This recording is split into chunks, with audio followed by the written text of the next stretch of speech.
I pledge allegiance to the flag of the United States of America and to the republic for which it stands, one nation, under God, indivisible, with liberty and justice for all.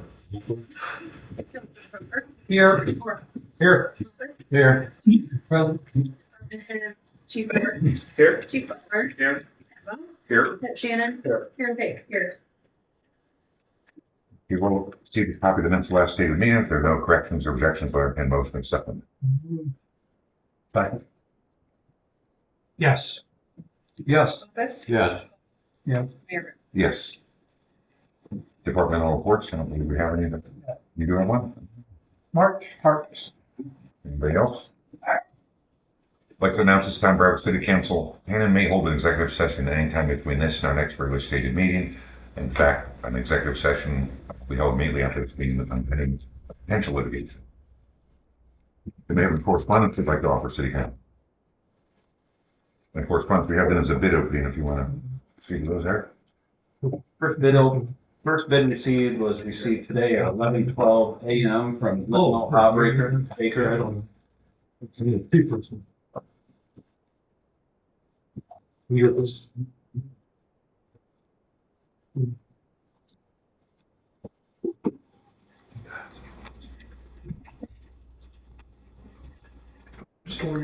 Total amount of bid is $647,576.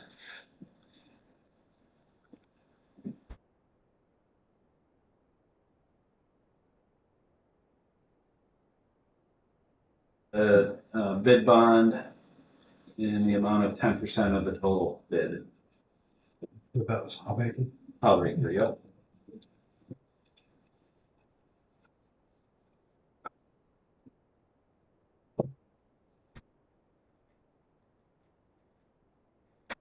Second bid received is from PV Paving and Concrete. It was received today, April 22nd at 1:45 p.m.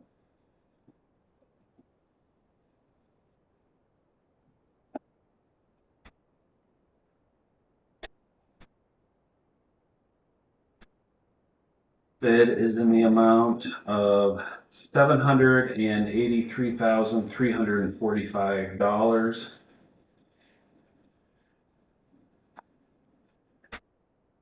And the bid bond in the amount of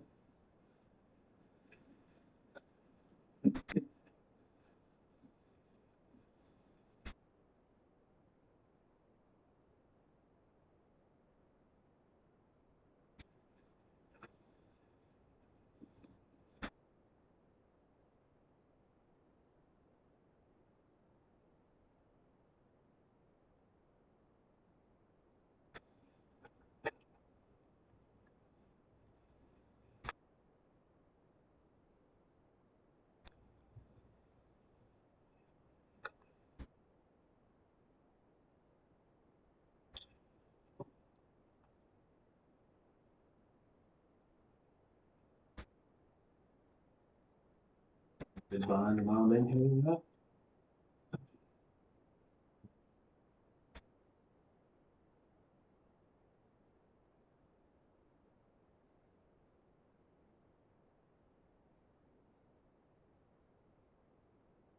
Karen, are you looking for action tonight or next meeting?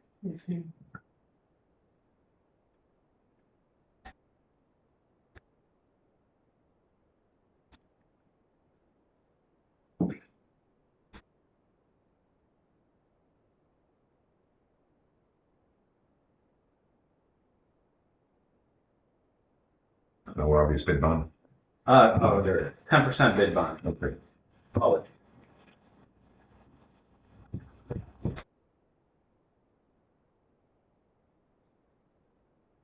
and the last one was from Bob Cummins Construction, received April 22nd at 3:18 p.m.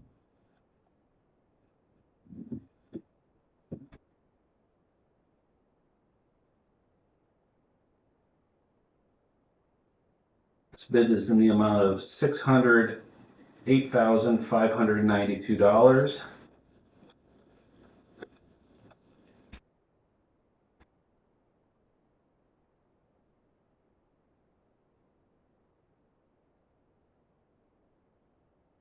and a bid bond in the amount of 10% of the bid.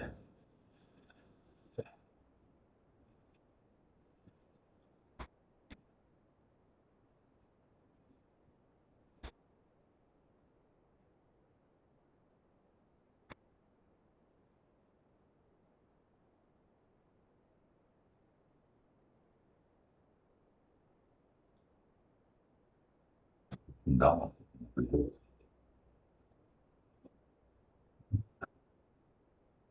Did you bring that to the meeting? We will take those under advisement and take action on them at our next meeting. Now comes the time to petition and hear visitors. If you'd like to address city council, we ask you to please stand and state your name and address for the record.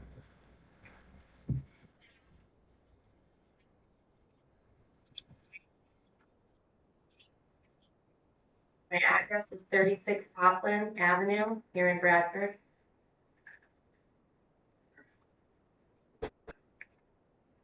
Oh, I wasn't sure if it was my turn. You're the only one standing. Appreciate you taking the time. Good evening, Mr. Mayor, council members, and staff. My name is Kelly Kingu, and I live at 36 Popland Avenue here in Bradford. I have come here to bring awareness to the dangerous road conditions on Popland Avenue from Willard Avenue up to Callahan Park and Pool regarding pedestrians and foot traffic, and to petition the city et al. For a change. I placed a call to the city back in February of 2004 and was left a voicemail from Marie V. Forgive me, I don't want to butcher her last name, stating the city was not in charge of that. It could not, and they could not in fact change the limit, quote, unless it was the value of a school zone or something like that, end quote. Marie then instructed me to contact BPD to request they monitor and enforce the current speed of 25 miles per hour. School Resource Officer Daughtery returned my request and noted that he did not see anyone speeding. He did in fact think that it seemed too fast for that area. Fast forward 15 months and my family and I are now grieving the loss of our family pet, who was struck on 4/9 approximately 4:30 p.m. by a speeding distracted driver and passed suddenly. There's a lot of debate around the circumstances in my particular incident. However, I do not want that to distract from the bigger picture, which it will be a child one day. We have the constitutional right to life, liberty, and pursuit of happiness, which includes the communities we live in, the parks we recreate in, and our surrounding neighborhoods. I come to you this evening with a plethora of signatures totaling over 300 plus, some local to Bradford, others from surrounding cities and townships, all of whom utilize Callahan Park and Pool in some fashion. Callahan is a year-round recreational park directly behind a school and utilized by students daily on a curvy, narrow road with an excessive pedestrian and foot traffic. We are pleading with you to please collect the necessary data of the pedestrian and vehicle traffic to escalate to PennDOT for a change. This is where we live and where we should thrive. By lowering the speed limit to 15 miles per hour and installing self-policing speed bumps, you can ensure all of your constituents, young and old alike, a safe place to recreate. Thank you for your time. Can you back up? What was the date you gave that you first contacted Marie Verlini? It was back in February. I can pull the voice. Okay, but that was. February of 2024. Okay, for some reason I thought you said 2004. No, I'm sorry, I may have. Okay. Public speaking is not my That's forte. fine. Thank you. Not mine either. That's not mine either. Mayor, may I address her? Okay.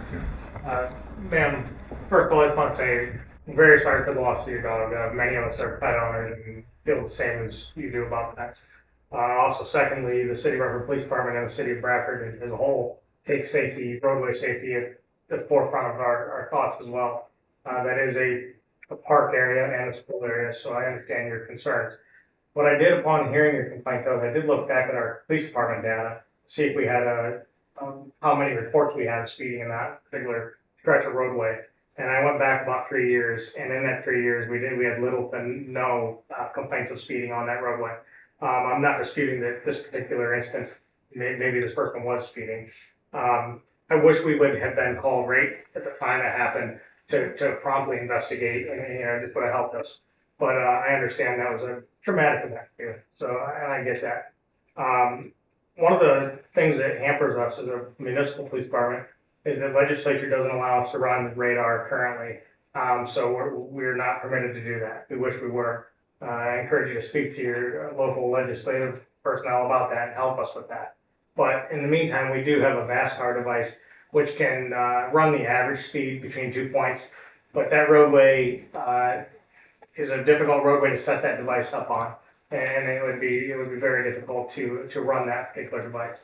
I certainly, based on your complaint, though, am going to ask my staff and all my officers to, when patrolling that area, to keep an extra eye out for speeders in the meantime, for starters, to at least, especially approaching the summer months as we're going into it. I still encourage you to also call in any other future complaints that you see. One thing obviously that would help us is a plate number and, or a photograph of a situation, whatever that might be. It's not that we haven't had other complaints down that roadway, but not speeding hasn't been something that's been called into the police department until this particular instance. So, and of course, if we do get any information on the vehicle that was involved in this incident, we will follow up to the fullest and interview that person and try to determine, the facts of the matter. You're welcome.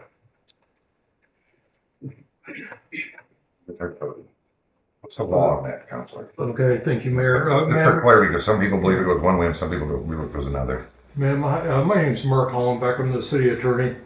And you alluded to it in your nice thorough address there. There's some formality that's associated with considering a change of speed. Pennsylvania's traffic code is Title 75 of the pertinent statutes, and it talks about the caption of maximum speed limits. And basically, what it provides is the speed limit should be 25 miles an hour in a residence district, except when a special hazard exists that requires a local speed. Okay, so it has to be 25 unless you have the special hazard. So if the city were to want to look into that, they can't do it unilaterally. PennDOT, under the law, is required to establish traffic and engineering investigations. And it reads this section: the department may establish by regulation the manner in which traffic and engineering investigations shall be carried out. I'm not privy, honestly, to those regulations. I don't have them at my fingertips. I believe that since it's a city street, correct me if I'm wrong, that the PennDOT may authorize you to do studies on your own, but they may tell you how to do it. But beyond that, you can't do it unless you approach PennDOT and you ask for permission to do the engineering and traffic study and for direction as to how to do it. They turned me to the police to do their study. If there was a study done, they said the chief's men could do a study. I don't know how to do that yet, but that would be through PennDOT personnel. And it was also told, as you said just a minute ago, 25 is standard city speed, and as far as a school zone, then it's not a school zone where that is. Right, so close proximity, but you're kind of the back of the floor, yeah, but it would not qualify as actual school zone. We're in the backyard, but we're not loading, unloading, or walkers or here to the school. Shit's a conflict. If I may, I have contacted PennDOT because I was given a little bit. It sounds like there's a lot of different jurisdictions that are involved in making this change. I have contacted PennDOT. They redirected me to come to you. I also contacted Senator Causer's office, and they directed me to the council as well, being that it is a city street, and suggested that we are, as a city, required to collect the data that would then escalate to PennDOT. And this is what I was told by a Jen from Representative Marty Causer's office. The other point that I would like to argue is that I would like to argue that it is a school zone.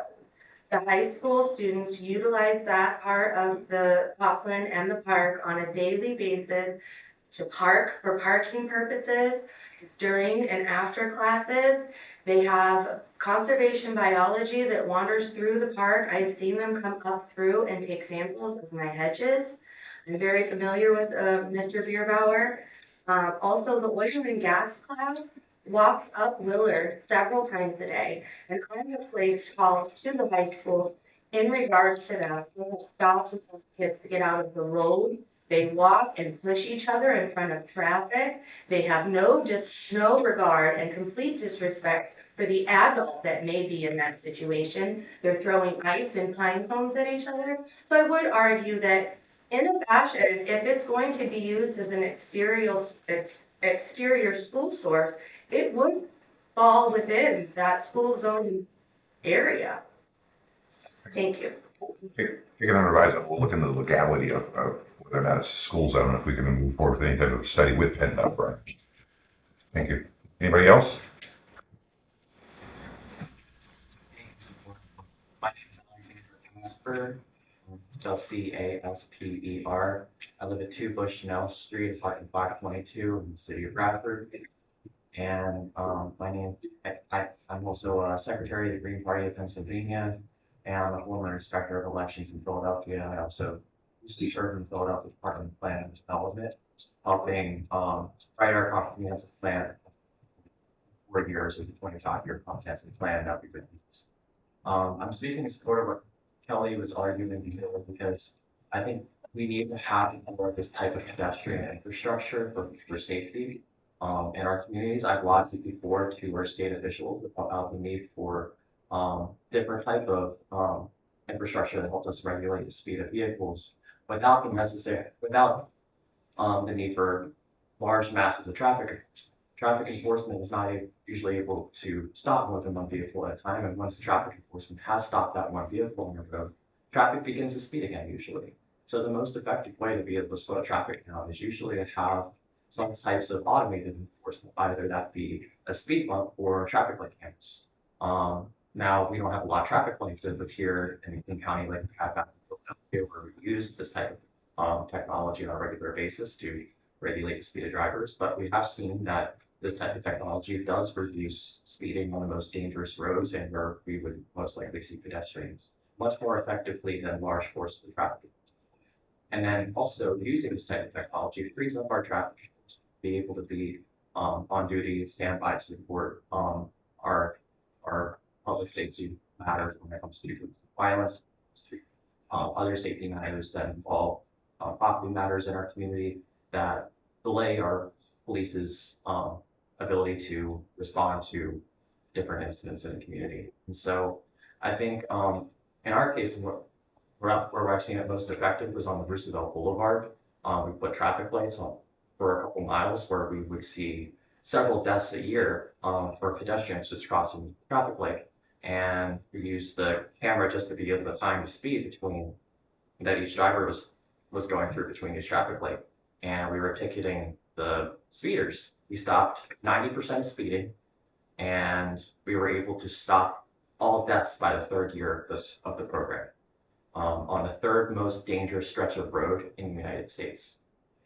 And so having speed bumps, having traffic light enforcement cameras, and other types of infrastructure in our city would benefit all of us as citizens. We have a lot of people with disabilities in this community, just like Philadelphia. This community is actually slightly more proportionately disabled than Philadelphia is, and it's just as proportionately disabled as the neighborhood that we piloted the traffic enforcement camera program in Philly. I know there's not many traffic lights here for us to do traffic light, but speed bumps is a really good resource, especially on our pedestrian streets, especially in our parks, that help save a child, help save a pet, help save your neighbors' lives. I'm a traffic accident victim myself.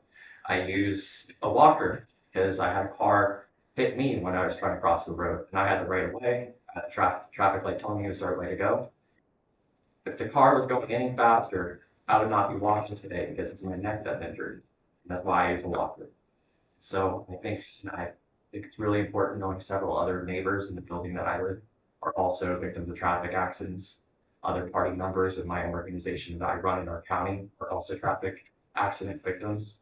It's really important that we protect our citizens. This is a great pedestrian-friendly city. We have a lot of sidewalks compared to other communities in our county. And we have great infrastructure in place, in place with our bus station down the street, and with the fact that we have sidewalks, we have crosswalks. That's something that a lot of communities don't have. There's a lot of opportunity here to expand on that. It would make our community a lot safer. Thank you. Thank you. We may be able to explore the speed bumps, but as last I knew on the traffic light cameras for ticketing purposes, they were allowed by cities in Pennsylvania only if they had a certain population that we didn't even come near. So then there's also been some problems with the technology being flawed. I know that because I was a victim of that in a few states west here once and had to contest it. But thank you for your comments. And Mayor Reel, one question I've thought of is where, and maybe the chief can answer this, maybe he can't, where does Poplar Avenue end and the park begin? I don't know the exact question. And that could be, and, yeah, Before you get to the garage on the right. yeah. And I will say that this has been a frustration in the time that I've been on council. Probably a dozen people have contacted me about speeding in various points in the city. The mayor, a number of years ago, was instrumental in trying to get radar allotted for local police departments, which would make a huge ability impact to do that. And also, I know that we have looked at numerous areas where VASCAR could be used, but it's too tight. There's not a line of sight. We're within the city. So it is a huge frustration. And if the state would just allow us to designate zones, and when I was a teacher at the high school, my program did the original layout of the school zone that is in front of the high school. And it is super regulated, right down to the absolute inch. You measure from the front doors and you look at the pickup and drop off zone. So it has been a frustration. There's probably been at least a dozen times in the time that Chief Ward, before him Chief Luco, looking at different areas of the city. I know Constitution Avenue is another perfect example by another school. Very difficult to do that. So yeah, I know where the frustration is. It's just, if we could get radar, if we could get a little better rules and regulations in Pennsylvania to allow us to be a little more flexible and set up more safety within certain neighborhoods or certain areas. So Since you brought up radar, bring up that Chief Ward was assistant chief at the time, and Chief Luco and I went down to Harrisburg because we were involved with an issue with the Pennsylvania Municipal League and the Pennsylvania State Mayors Association and others.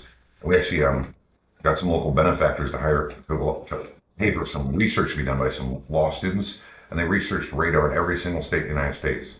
And Pennsylvania is the only state in the nation that specifically has legislation prohibiting local policemen using radar. 10 or 11 states don't have anything in there because it's just considered a given. It's been tried. They've tried and tried to get it. Someone's going to sponsor it, and Marty was in favor of helping us with it. But it goes to committee and it never comes out of committee. And I'll probably get some trouble. There's those affiliated with the Pennsylvania State Police do not want local police to have radar. And it just never comes out of committee. It's been tried time and time again. It is still an initiative of the Pennsylvania State Mayors Association, and the Pennsylvania Municipal League which is a very large lobbying organization, but it gets killed in Harrisburg. And it doesn't make sense that Pennsylvania, being the only state that prohibits it, usually ranks between first and third in the nation for motor vehicle fatalities, where speed is the primary factor. So we are familiar with the issue with radar, and we wish we could have it, you know. And the argument that's made that is lame, and it's absurdly lame by people in Harrisburg, is that local governments will use it to generate revenue. If the actual, speeding ticket costs you $100 and some, the actual fine might only be $25. The local government gets half of that. If someone contests it and the officer has to come in overtime, you got to pay almost $100 in overtime. You got to pay him for 3 hours, over $12. To be against it, to think that local government is going to use radar, somehow generate a massive amount of radio, it's just moronic, and it's stupid. It doesn't make any sense. But that's what happens down in Harrisburg. They've been trying to push for it for a long time. I wish we could just send a car up there on radar and start checking the speeds on people, but we're prohibited by Harrisburg and other entities down there.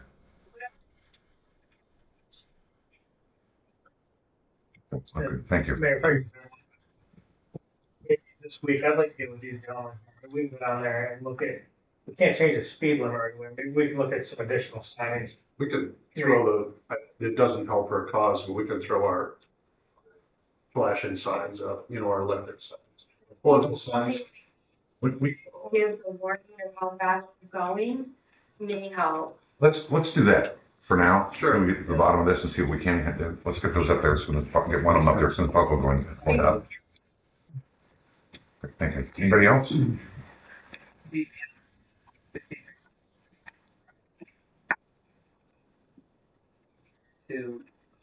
Well, some houses burned down there, we have a street light at that one end, at the first part of Summer Street, near the stop sign. There's only a light in the middle and one at the corner, and it's pitch black up there at night. I've tried to call Penelec, but you get customer service, and there's just like, I would like some of the neighbors, they didn't come, but we'd like people walk up there, we can't see them. A couple months ago, someone was pacing back and forth at 2 o'clock in the morning. I called the police department to have them come up and look. They said, what does it look like? You can't tell. It's black there. It'd be nice to have a street. Good. Thank you, Jamie. Also, one more issue. Over at the old city hall building, is there a disabled door to get people in that are in wheelchairs? Around the backside.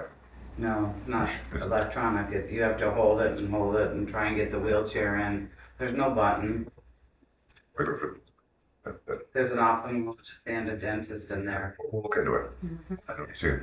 I know there was a handicap entrance. I wasn't aware that didn't have a button. No, it's just a regular door. So when you're trying to get someone in a wheelchair, it's kind of. Well, that's where the people tend to go in because you have access to the elevator there on one level. That's where. No, they should be able to go in and take the elevator to where they need to go if they go in the rear door, is what I'm saying. But if you go in here, you have to go up steps, and obviously someone in a wheelchair or walker's there. Karen, can you get up and look into that? Okay, thank you. Anybody else? Okay, moving along. Old business, new business.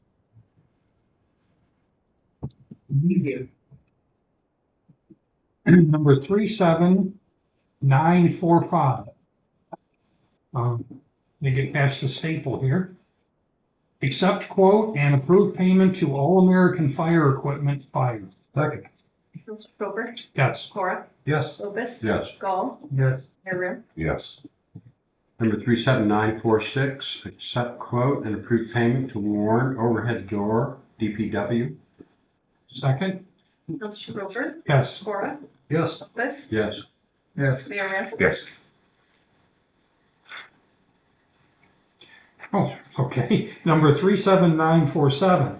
Approve payment to E&M Engineers Board of Health. Second. Mr. Roper, Yes. Cora, Yes. Lopez. Yes. Gall, Yes. Mayor. Yes. Number 37948, approve payment to DP Supply Park. Second. Mr. Roper, Yes. Cora, Yes. Lopez. Yes. Gall, Yes. Mayor. Yes, number 37949, authorize execution of memorandum of understanding with Universal Primary Care for occupancy of Suite 101 in Old City Hall, OECD. Second. Mr. Roper, Yes. Cora, Yes. Lopez. Yes. Gall, Yes. Mayor. Yes, number 37950, approve payment to Allied Systems, Inc., OECD. Second. Mr. Roper, Yes. Cora, Yes. Lopez. Yes. Gall, Yes. Mayor. Yes. Number 37951, adopt master fee schedule for the city of Bradford accounts and finance. Second. Mr. Roper, Yes. Cora, Yes. Lopez. Yes. Gall, Yes. Yes. Number 37952, approve payment to Home Depot Park. Second. Mr. Roper, Yes. Cora, Yes. Lopez. Yes. Gall, Yes. Mayor. Yes, number 37954, authorize the proper officer of the City of Bradford to execute a lease agreement with Surfcoat Services, Inc. for space at the Robert P. Hapgood Jr. Business Development Center, OECD. Second. Mr. Roper, Yes. Cora, Yes. Lopez. Yes. Mayor Real. Yes, number 379555, authorize the proper officers of the City of Bradford to execute a lease agreement with Tricia Zarat for space at the Robert P. Hatfield Jr. Business Development Center, OECD. Second. Yes. Yes. Yes. Yes. Number 37956, abolish. Yep. All right. Abolish South Hillside Avenue and extend King Street to the point of the end of North Hillside Avenue, accounts and finance. Second. Councilors Proper. Yes. Cora. Yes. Lopez. Yes. Stahl. Yes. Mayor Real. Yes. Number 37957, permission to apply for federal appropriation grant through Congressman Glenn Thompson's office, accounts and finance.